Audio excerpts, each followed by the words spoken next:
What is up, everybody? Welcome to another edition of SacTown Movie Buffs. Once again, I'm Kier, and this is Jason. And today we are back reviewing a brand new film that we both saw, which is going to be Godzilla versus Kong.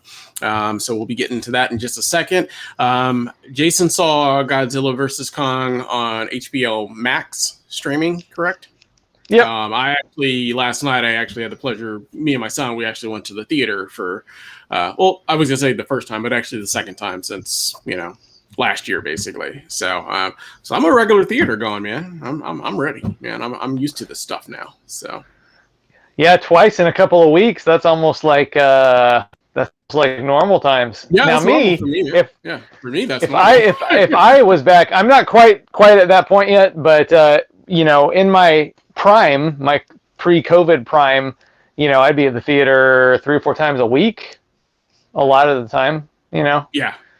I'm never probably going to be doing 3 or 4 times a week. So I don't know what we're going to do once this COVID situation is over, because we'll be in some uncharted territory in terms of movie reviews and things of that nature. Because there's going to be, obviously, as these bigger releases start coming out, I will have to figure out a better system for that in terms of, getting the reviews up sooner so that they're not like a week out or whatever from playing or whatever, because everybody already be on to the next big film. So we'll figure something out. And then also, I'm not going to be going to the theaters probably 4 or 5 times a week like you are, so maybe we'll do a mix, because the good thing is for the rest of this year, a lot of films are still going to be streaming. So maybe we do a mix where we'll do a few streaming films and also a few films that we actually see in theater, that kind of stuff. So we'll figure it out, though. I'm sure it'll be fine. And there'll always be good streaming stuff regardless. I feel like the streaming market is whatever you want to say about the movie industry or whatever. I think the streaming market is going to be here to stay. I think there's still going to be a platform for films to come out on streaming. And I already know HBO Max, they've already pretty much rolled in all the way with, a lot of these films. They've got a huge with Warner Brothers, and some of the other ones they're all pretty much going to be, I think, streaming dual with also going to the theaters. I believe that's the plan. So we'll see how that goes. So yeah, I guess we'll just see. We'll see. It's a developing story. Yeah, so we'll see how that goes. Well, without further ado, let's get to the matter at hand, which is going to be Godzilla versus Kong, baby. So I'm going to bring that in. So let's get into it. I'll have you go ahead and take this one on, please, Jason. So tell us about Godzilla versus Kong and your experience watching it at home versus in the theater.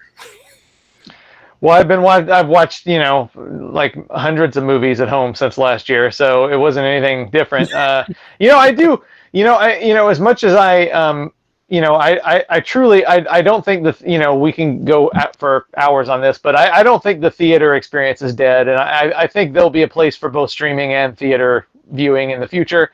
That said, I have really enjoyed being able to watch these high profile Warner Brothers movies just by, turning on my TV. It has been nice. But I also miss going to the theater. But yes, this one, like Wonder Woman 84 and like The Little Things and Judas and the Black Messiah, all those other HBO Max Warner Brothers movies I watched at home, and I enjoyed it. Godzilla, huh? Justice League, of course. Yeah, that was the best one of all, actually. I've enjoyed it. Anyway, Godzilla versus Kong. It's kind of just to lead into it a little bit. I was about to watch this over the weekend, and then I realized that I never watched the previous movie, Godzilla King of the Monsters, because it is a series and they are all connected. I saw the first Godzilla in the theater. I saw King Kong Skull Island in the theater, but I missed this one. Yeah, and I remember at the time I still haven't seen that one yet. So I really liked that one, actually. I remember when it came out, people were bagging on it. Like, the reviews were pretty mediocre, and people were complaining about it. I really liked it a lot, actually, surprisingly so. So that primed me for watching Godzilla versus Kong, and I liked that one too. But actually, surprisingly enough, I didn't like it quite as much as the one that came before it. So I do recommend seeing Godzilla King of the Monsters. I did think the human characters were more interesting in that one. But anyway, I'm kind of going all over the place. But I really did enjoy Godzilla versus Kong.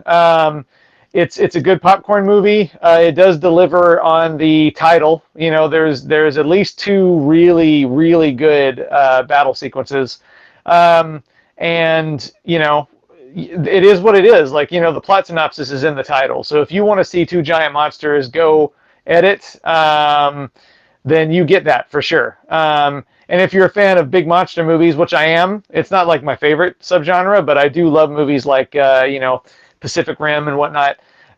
So if you like watching you know, two monsters fight and like knock over buildings like they are, you know, dominoes, you know, it's definitely a visually satisfying movie in that sense. The human characters are, you know, we were talking a little bit before we were rolling. You were saying how they kind of get in the way a little bit. Not to steal your review there, but it's true.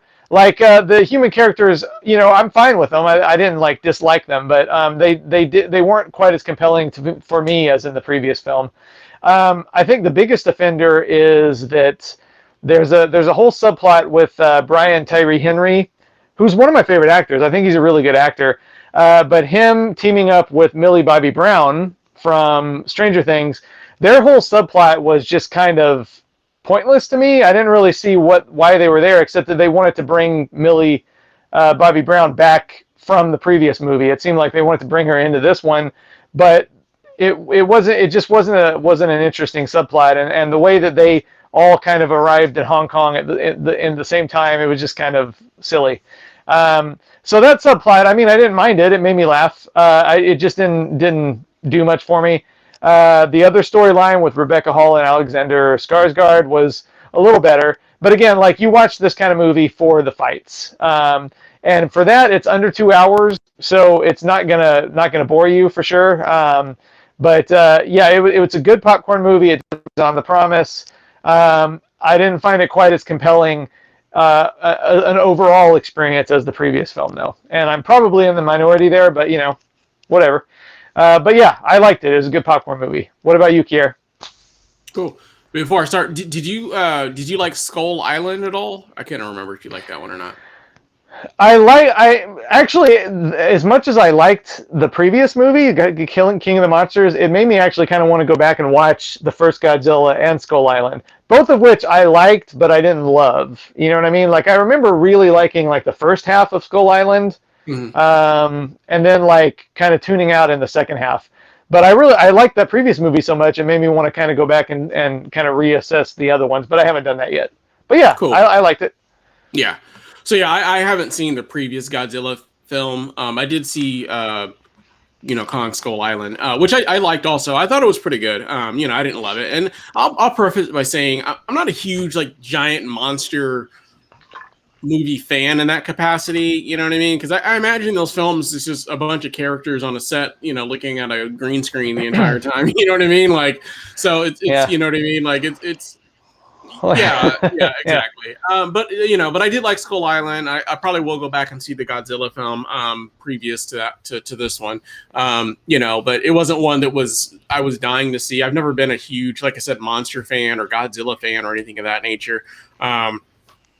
But you know, everybody was talking about how good this one was supposed to be, and you know, and it was a big hype movie, and you know, and also you know, there haven't been a lot of movies that I had an opportunity to go see in theaters so far. So you know, so I was like, well, great, you know, this is awesome. And my son and I, we haven't, you know, we usually do a movie night thing, usually like once a week, where we're either watching, mostly been watching them at home, but previous to COVID, we were going to the theater and watching movies for most of the time. So, so we just kind of do like a dinner and movie kind of thing where we'll hang out and eat and go catch a movie.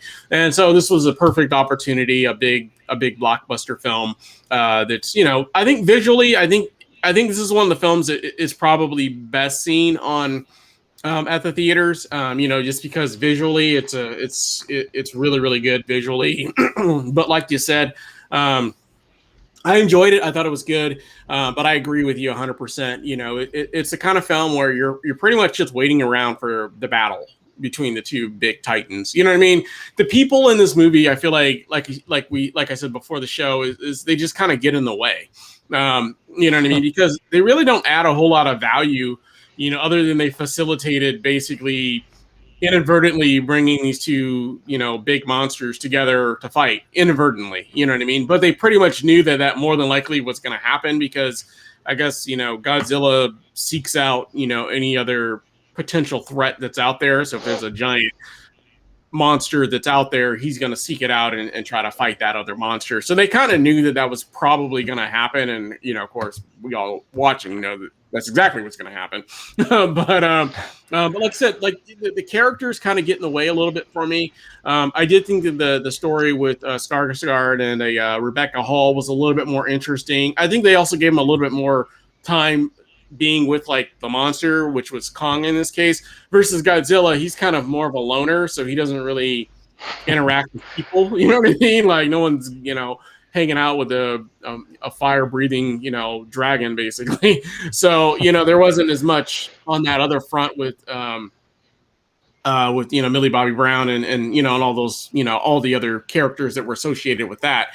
And so yeah, it just I don't understand what the point of their subplot was, because they were like basically trying to figure out what was going on with this facility Apex and kind of doing their own investigative work on that. And I didn't really care about any of that stuff. It was all just mumbo jumbo for me. You know what I mean? They were using all these like fancy, techie terms and things of that nature.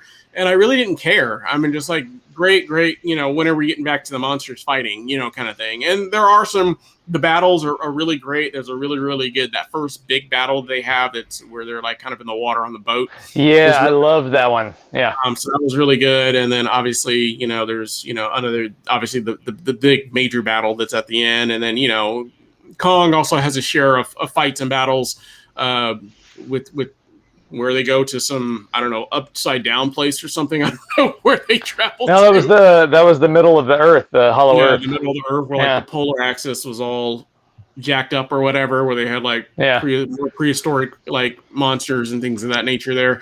So he does get his share of like battles with that also. So there is a little bit of that in the film also. But you're, like I said, you're just waiting for the battle scenes. It's pretty much the primarily focus of the film.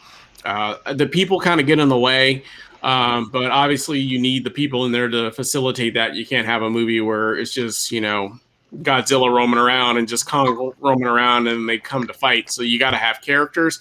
I just don't know how you tie all that in. And the way they do try to tie those characters in was obviously, and not to get into any spoilers, was obviously there was something else that this facility was working on, and that's kind of how they try to tie that into their story.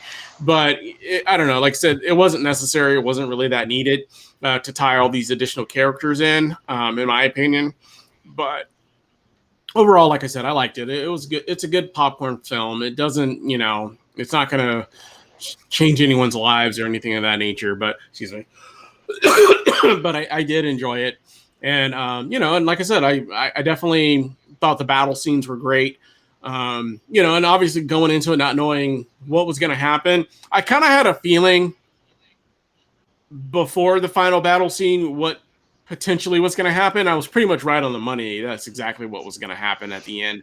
I kind of had a feeling because of all the things that were leading up to that. I kind of knew exactly what was going to happen at the end. And I kind of figured that that's the way it's going to go. And it's pretty much exactly the way that I thought it was going to go. So that was cool, I guess, that I was able to kind of figure that part out.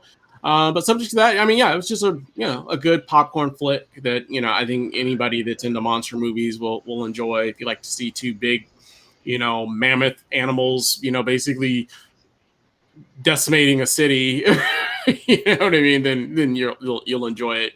What I always find is funny about those, and is they're pretty much destroying all of Hong Kong because it's kind of where the big battle scene is at. I mean, they pretty much decimate that entire city, and people are obviously like cheering them on and things of that nature, and you're just like, there gotta be people like dying left and right, while they're just like knocking over skyscraper buildings. There was no way they were able to evacuate the entire, city of Hong Kong, in a couple hours while you guys are going at it, just clobbering each other, basically using skyscrapers as like baseball bats on each other. You know what I mean? You know what I mean? There's, there's people in those buildings, I'm for sure.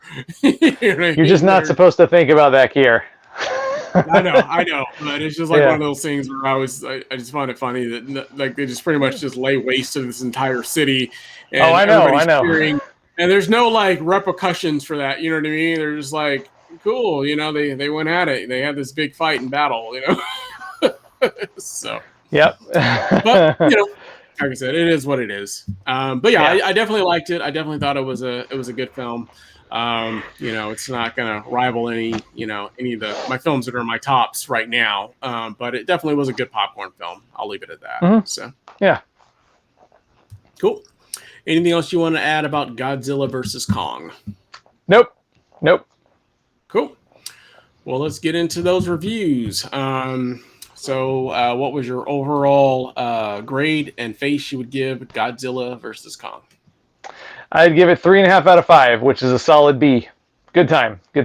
So that's just a nice, pleasant smile. It wasn't like, didn't, like you said, didn't change my world or anything, but it was hour and 53 minutes, pretty well spent.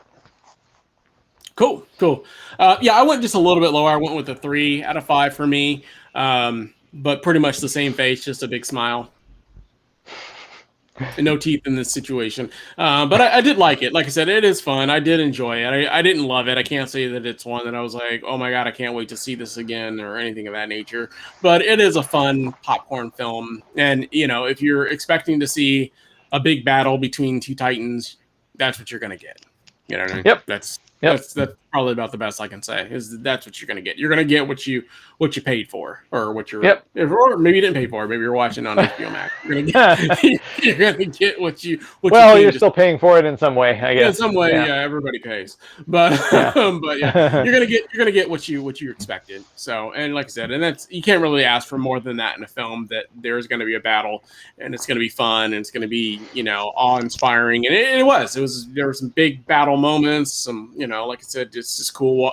It is cool watching them topple over buildings. It's just like the cynic in me is like, there's people in those buildings, but over that, it's a fun film. So yeah, yep, cool.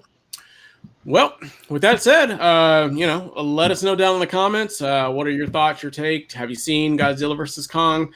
What review did you give it? As always, if you like the channel, we ask that you like, subscribe, make sure you hit that bell notification so you don't miss any of the updates. And we'll be back again with another show for you guys again real soon. We thank you for watching and hope you have a great day. Bye.